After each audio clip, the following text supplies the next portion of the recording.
কোকোকোলার দিন শেষ, মজুর বাংলাদেশ।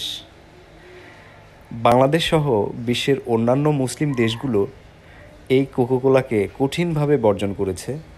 তারই ধারাবাহিকতায় দেখা যাচ্ছে বাংলাদেশ ভালোভাবে বর্জন করেছে। বাংলাদেশি সাধারণ জনগণ ভালোভাবে এই কোকোকোলাকে বর্জন করেছে। এর একটাই কারণ, কোকোকোলা বিক্রি করে যে লভ্যাংশ হয় তার থেকে কিছু অংশ ফিলিস্তিনিদের বিরুদ্ধে যুদ্ধে অস্ত্রসহ অন্যান্য জিনিস দিয়ে তাদের জন্য ব্যয় করছে।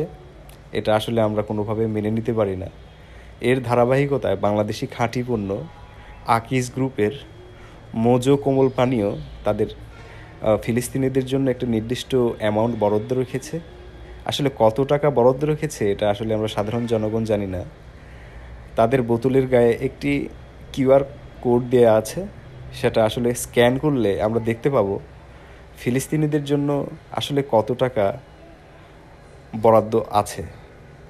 আমরা দেখতে পাচ্ছি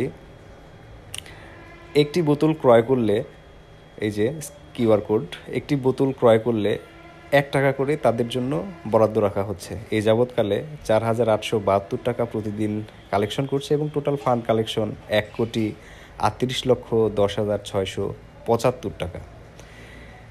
এটা অবশ্য খুবই ভালো উদ্যোগ। Thank you.